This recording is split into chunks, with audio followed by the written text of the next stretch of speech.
Hello everyone, welcome to Eternal Brews. My name is Pocho, and today we're going to be talking about Rakano Pantsless, which is just a fancy way of saying straightforward, basic Rakano.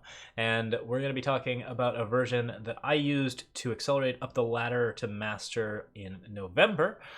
This month has been heavily defined by Stonescar burn decks, so we wanted something that was fast and simple and also competitive with Stonescar burn. And so this is what we ended up with. The list is a variant on a similar pantsless list by Jpeg that uses Navani War Singers and a couple of other options. Jpeg took this up to number one in the ladder very, very early on in November, and it's been a very, very strong deck as far as I am concerned. So this is a cheaper version of it. We have subbed out the Navanis for more Hammers of Might, and we have taken out the Soulfire Drakes. There are usually two Soulfire Drakes, and sided in Obliterates and Stonescar Mauls.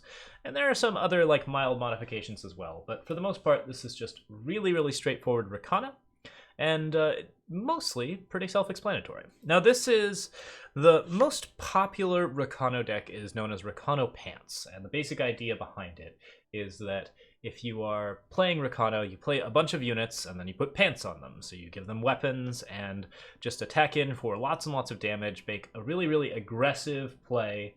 I believe we covered a Pauper Pants deck in one of our Eternal Basics videos, and yeah, they're really quite strong. It's a lovely archetype, but what happens when you're up against a really burn-heavy meta is that a lot of times you are losing those units before they can actually take advantage of those weapons. So there are things like Vara's Favor that are really crushing that particular archetype, and also just every once in a while you don't get a reliable hand of cards because you're holding on to so many weapons that sometimes you just draw weapons and you don't draw units to place them on. And you need a decent amount of units to actually pressure forwards. Rakano Pants decks are still really good, and the Silverwing Familiar variants, there are many different versions of them with Deep Forge Plate, are all really quite strong, and I think there's a lot to be said about those variants. But this time around, we're going with the most reliable option, which is strictly pantsless. In other words, we don't actually have any weapons with the exception of Hammer of Might. Our relic weapon includes Sword of Icaria, and that is basically just a removal spell, and there's no other weapons in the deck. We just have relic weapons and a couple of spells and some attachments. The unit count is 27, and this is a fairly cheap list overall. There's no legendaries involved at all, and it's really, really quite quick and simple. So to go over the cards in order, we run Finest Hour, which seems like an interesting choice, but it's actually very, very strong in Recono lists right now since it defends you against burn, and it's also very, very effective. It does about as much as a torch, if not more, for pushing forward that extra 3 damage. This card is quite strong in the current meta, and it's a very, very effective combat trick. Oni Ronin, of course, at 1, just one of the best early 1-drops that you can get, really helps put the pressure on. Those war cries are absolutely invaluable. Oni Ronin is an incredibly strong card. Pyroknight, another really strong card that allows you to get a little bit of late game with the pay 6 to give +4/+4. This card used to cost 5 to give the +4/+4, and it was still pretty crazy good. I mean, it was absolutely bonkers. Now it's still really a wonderful card, and it's well worth playing. Pyroknight's just a fun 1-drop, and that gives us a little bit of early pressure so that this deck is firmly in the aggro position. Of course, we have Torch, really strong removal spell, very good in aggressive decks, just a lovely removal spell for everything. This card is, of course, really, really nuts. Champion of Glory, the 3/3 quick draw endurance. This unit is the buffest unit that you can put down on 2. It's very, very hard to deal with. It's one of the only cards in the deck that doesn't have Warcry, and the reason for that is that it's just simply too good for its stats. So the 3/3 is just really, really exceptional. The quick draw makes it very, very hard to deal with. There's a lot of things about Champion of Glory that you can really, really love, and this card is just super solid, super stable. Crownwatch Paladin, a 2/2 Warcry Aegis, very hard to kill with removal, good if it gets a lot of Warcries on it, and just generally good. We have 3 Rakano Outlaws. We have less Rakano Outlaws than we have Paladins because we want more cards that are resistant to removal and beefier, and Rakano Outlaw is just a lovely unit for that. And we run Piercing Shots, deal 2 damage to the enemy unit and 2 damage to the enemy player. This pushes forth our damage and gives us even more removal in the early game, which is really, really effective for setting up and making sure that we can just rush through. Finally, at 3s, we run Crownwatch Deserter, which is a less used card in Recono, but still a really good, beefy common. Just pretty solid for getting that Warcry across.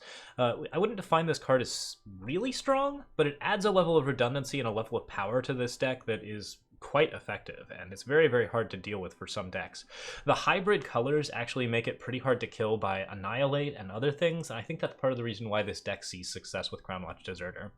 Sword of Icaria is a solid removal spell that also happens to gain you 2 life in some ways. Most of the time it just gets you a Warcry and deals 3 damage to something, and yeah, that's usually more than enough. It's good at dealing with Aegis units, it's good at dealing with everything. Valkyrie Enforcer, a 3/3 flyer, really pretty well statted unit that also has that silence effect, and the silence effect is very, very useful for keeping you light on removal and keeping you aggressive. In addition, the flying is really relevant. Having flying units in this deck is really, really good, and it makes it one of those wonderful top decks when you have a bunch of Warcries, because you get a silence, and then you also get like a 5/5 flyer of some kind, which is just lovely. Hammer of Might, the 3/3 Warcry 3. Now this card has proven to be exceptionally effective. Mild problems with our words there. All right, so yeah, this card has been proven to be exceptionally effective due to its ability to just give a massive buff to the next unit that you draw. And when it comes to Warcries, the next unit that you draw is the most important thing in aggro decks. Like, we often don't care about like a Navani style of play because this deck is really dedicated to finishing your opponent as fast as possible. And getting not only a big threat with Hammer of Might, but also a second big threat with whatever the top deck unit that you draw is really pretty effective. It makes it very hard for your opponent to deal with you because you have a large unit that needs to be removed right away and then another large unit up in the pipes. And that's a lot of size for a small deck to be running. Obliterate, deal 6 damage with Overwhelm. This card's very, very strong. And Stonescar Maul, 6/3 with Overwhelm. These cards fill similar roles. They are both damage and potential kill positions. Stonescar Maul works better with all of the Warcries that we have in this deck. If you can get a really, really large Stonescar Maul, that's usually game for your opponent. Obliterate is a little bit more reliable and also preserves your health, so it can be very effective in that respect. Between these two cards, this gives us all of the late game push that we need to get out of that like sort of aggro, like just I am out of cards problem that you will often have at the end of a long Recono game. Beyond that, we run Justice Sigils. We run 3 Diplomatic Seals and 3 Banners. This is to keep the seats somewhat more reliable and make sure that we actually hit those seats as often as possible. We don't really need to make more than double red, so it's not strictly necessary to have a lot of fixing here. But with Banners and Seals, we do actually hit those double green and double red requirements on Obliterate, Stonescar Maul, and Valkyrie Enforcer. So that's really, really helpful there. And I really like this land balance. This is something that I believe we cribbed from Jpeg, and I think it's a really good idea to sort of fiddle with these numbers a little bit if you're trying to get more reliable turns, where you have less of those turns where you're just playing a banner and then you're 1 power short for the turn that's pretty crucial for you. Trying to make sure that that's pretty light is really, really interesting, and that's one of the most important decisions that you're going to be making while building a straightforward Recono aggro rush deck. So that covers all of the cards. As far as gameplay goes, it's pretty straightforward. We play out our units, we try to kill our opponent, we try to stay aggressive as much as possible because aggression is heavily rewarded in this deck, and it usually gets where it's going. So let's go ahead and show off a couple of games with it. Okay, so we got Jester here. Opening hand, unfortunately, doesn't have a lot that we can play. It'd be really exciting if we could draw that second power, but even then we'd only be playing like 1 2-drop, and then Champion of Glory wouldn't be all that good. So this looks a little bit more exciting. We have double Oni Ronin and no 2-drops, which is a bit different from what we usually want out of life. But I believe that playing Ronin on 2 is going to be pretty effective here. Alright, and that's that's pretty unfortunate. Grenadin Drone is a good answer to Oni Ronin in a lot of different ways. I don't really want to make any major changes here. So, the question of whether to attack is an interesting one. If we attack, there's a good chance that we'll get a block here, and that does reduce the number of tokens he has, as well as giving us larger units to block with in the future. I'm pretty much okay with that. I don't think that we'll ever get a better trade than the one that we get here. So let's go ahead and do it. Then we'll play an Oni Ronin, and such. Recono often sacrifices card advantage to get damage in, and the better that we can reduce my opponent's stuff, the better a chance that we're going to have. Grenadin Drone is obviously just a nasty deal when we don't have any good 2-drops, but we'll have Valkyrie Enforcer eventually, so life should be fine. Let's Piercing Shot that. There's no fast spell here, which means we're going to get the Warcry for free. And yeah, we actually have 4 damage in, and we got 2 Warcries, which is pretty solid. We need to draw some power now to make things work, but the Crownwatch Paladin is going to help a lot. Swing for 2 here. Looks like my opponent is not running a Stonescar Rush deck, as expected, but rather some sort of token-based sacrifice deck. Otherwise, he wouldn't be having issues on 3. So we're likely to see something interesting soon. Not yet, though. Swing at both of these guys. No pause. So yeah, we're ready to go. We'll end our turn. Alright, this is going to be pretty straightforward beating while he tries to fix for double red, it looks like. Alright, keep on swinging. Valkyrie Enforcer is probably pretty good right here. I think I'm rather into it. That's, we want to seal up lethal as fast as possible while he's stuck. Alright. And the combust happens, which is unfortunate, but not unaccounted for. Let's go ahead and swing with both of these. If we can get double blocks, that's especially good. Just 1 block. Finest Hour would be pretty solid here. Torch is also a possibility. I could Finest Hour and then Torch. Oh, for lethal, yeah.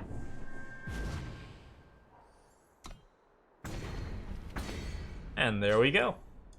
Through and through. So yeah, that looked like a Praxis Tokens deck of some kind, and the tokens are pretty rough, but because we continued our aggression there and chose to actually trade in with the 1/1s, that worked out pretty well for us. Just got a lot of good stuff. I mean, at the end of the day, the Warcry didn't matter that much because we got it on the Hammer of Might, which we never ended up using, but it was still a good idea to attack in there and reduce the amount of stuff that he had as available blockers. Alright, we're up against Felly Rising. We have 2 Diplomatic Seals here, and yeah, overall the hand doesn't look too bad. We know we need double green for Valkyrie Enforcer. We don't have a 1-drop, which is a little bit sad, but not really the worst thing that we can deal with. This is a really just generous hand. The big risk here is drawing too many power. So, we know we need red and green, which means we always play the seals first. Play 1 out here. And the other reason for that is that playing the seals first means that when you draw seats, you're able to play the seats, which is pretty effective. You should play seals even if you already have the influence requirements that you need, because that means that your seats are more likely to be effective. Green here is right, because we need double green for Valkyrie Enforcer. So we'll play a Rakano Outlaw down. And Sword of Icaria should be our turn 3. Valkyrie Enforcer's alright, but it's better to save it for when we have something good to silence. An Argenport Instigator isn't usually that card. Let's go ahead and attack in here. My opponent wants to block, we can Finest Hour. That'll get us a card for a card. Pretty good exchange.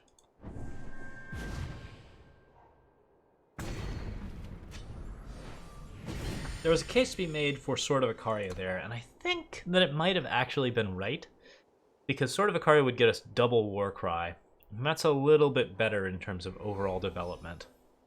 Still, if my opponent doesn't have a unit here, then Sword of Icaria gets 3 Warcries. Or 2 Warcries, as the case may be.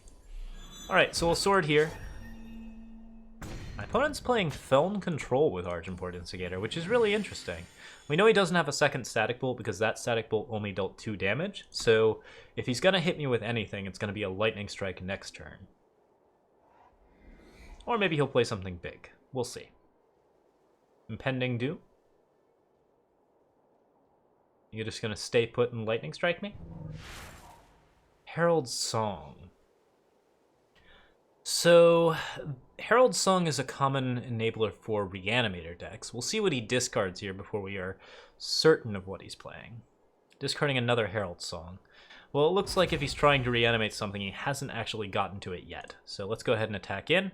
We're very likely to get Lightning Struck here because he left 2 power up instead of Herald's Songing twice.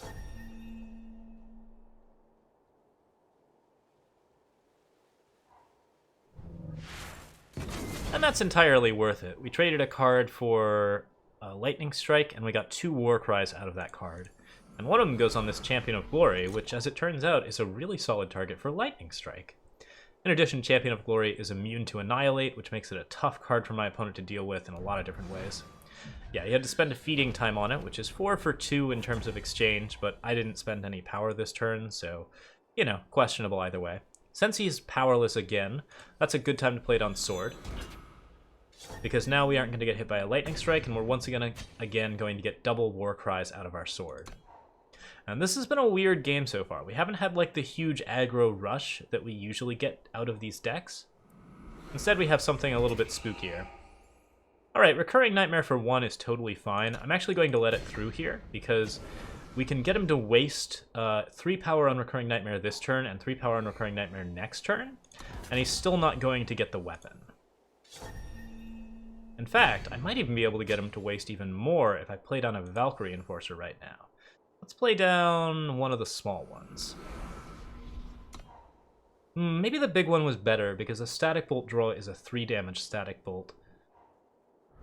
And Suffocate is still a card that exists. Fair enough.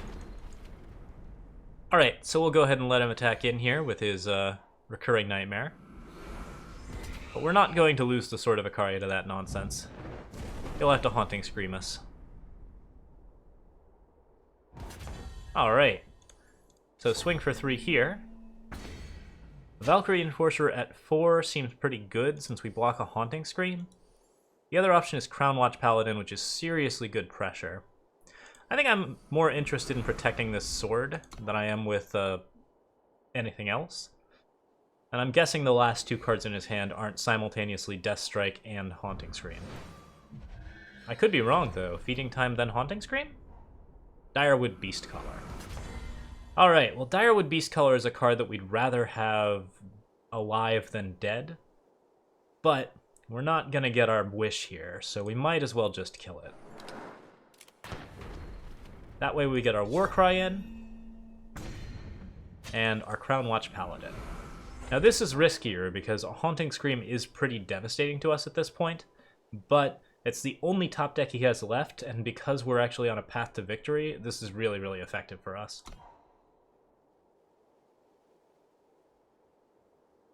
Please no Haunting Scream. Haunting Scream would set me back quite a bit. I'd have to get into Obliterate to win. Alright, success!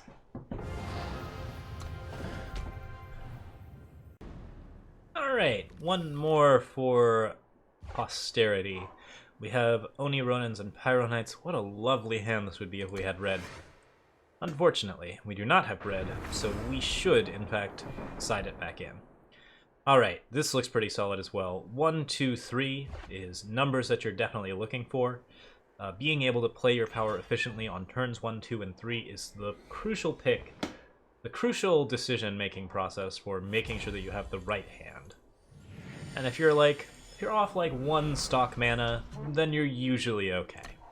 In any case, Oni Ronin on 1 is really, really strong. Unfortunately, we're on the draw here, so not as strong, and pretty vulnerable to Vara's Favor to boot. For the sake of not getting Vara's Favored again, we're going to play the green here and get Champion of Glory down. But there's a chance that this hits Suffocate.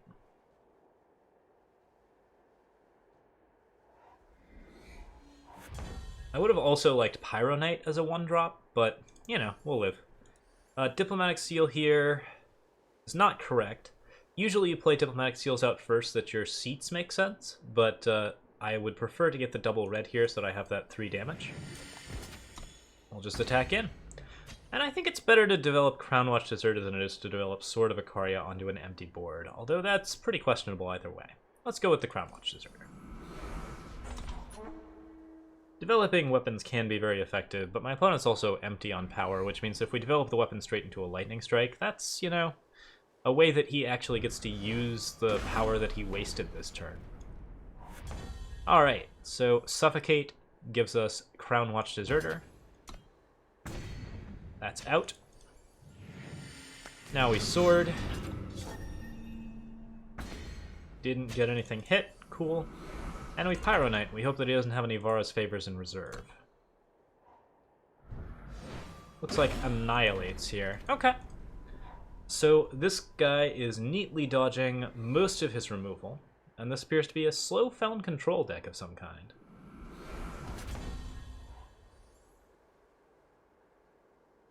I've got 2 options here. One is to Piercing Shot and then Sword, and that is probably the safer play. I think I'm on that side. And this is, you know, a 2-for-1 exchange, but once again, Rakano decks are usually okay with these exchanges as long as they get them to their end goal. Like, if we get Stormed out here, followed by, like, Feeding Time, then we're in a lot of trouble. But my opponent's still at 12, so I can actually draw into answers such as Stonescar, Maul, and Obliterate. Or I can just draw another big unit, and he might not actually have any more answers to play. We'll see. Alright, we did get stormed out. That's the nightmare position. Let's go ahead and attack for 3 here. I think we're just going to Valkyrie Enforcer. There's not a real reason to pause here, since most of the cards we'd be silencing are Felon Bloodcaster, and I don't think he's going to live to see Felon Bloodcaster pass. Withering Witch doesn't really hurt all that much. Black Sky Harbinger is very scary, but Valkyrie Enforcer is probably not the answer to that. And Umbran Reaper's pretty scary too, it turns out. That's okay though, because we have a pretty sizable amount of stuff to deal with it. Finest Hour gets us past this guy. So he gains 5 and loses 3, but we still have all of our stuff on the board, and he doesn't have removal. And if he stops playing Umbran Reapers, we'll still be in pretty good shape. There's only so many useful cards in this deck against Recono. Umbran Reaper's definitely one of them. But single target removal will eventually lead to him bleeding out. Okay, he went for Feeding Time on the flyer. So now I've got 3 damage a turn. And that's it for my clock. But Rakano Outlaw should help as well.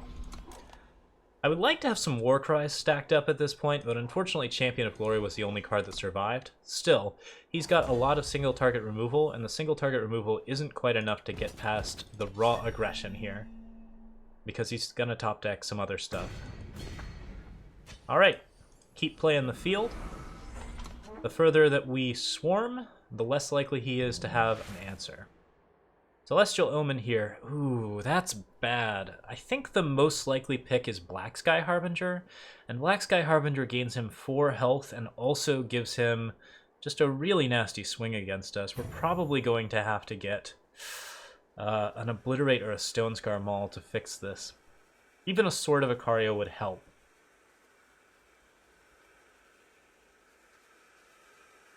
Or a Torch, or a Finest Hour. We need to draw something that's gas to deal with Black Sky Harbinger. That's gotta be a Black Sky Harbinger, right? Wisdom's not it. What? No Black Sky Harbinger in the deck? Huh, alright. Well, I think we're gonna be okay then. Swinging for 4 here. No Annihilate. Got him. Good stuff.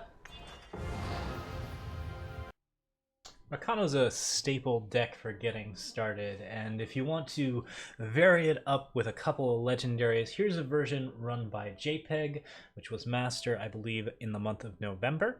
This one's like super exciting. This is what we based our list off of, and as you can see, there's not that many differences. We use Soulfire Drake here and Navani Warsinger. We have less Hammers of Might, and that's pretty much it. There's basically no pants at all in this particular version of the deck. I think it's really quite strong, and with the legendaries, it's a pretty good deal. I don't know about Navani overall, but Navani behaves very well with Hammer of Might, and that's always a lot of fun. And Soulfire Drake is a very strong card for pushing across extra damage and getting that extra win condition in. So this variant is very, very simple, and yeah, works out pretty well. The other option is, or another option that we're going to go over real quick, is the Righteous Fury Recono version, which has just started showing up in some tournaments, and this one has a few more Soulfire Drakes, no Navanis, and 2 of Righteous Fury, which is a pretty good way of dealing with the Stonescar burn archetype that's so popular right now, and making sure that you actually push in for a lot of extra damage. There's also 2 Furnace Mages in the deck, which I love. I think this was for the tournament in particular, but in general, running Furnace Mages in a Recono deck is a super good idea, guys, and you should definitely consider it. This one also runs Vanquishes and Inspires to buff the stuff up a little bit more, and runs a little bit less in the main board as a result. But really, quite a strong list. All right, that's it for me right now. Tune in for more Eternal Brews videos coming. We'll also be doing some more Eternal Basics, and I think we're going to start working on a codex of some kind for Eternal Rules soon. So feel free to like or subscribe if you want to see those coming. And, or well, subscribe if you want to see those coming, and like if you like the video, rather. Thank you guys so much for watching, and I will see you next time. Have a good one.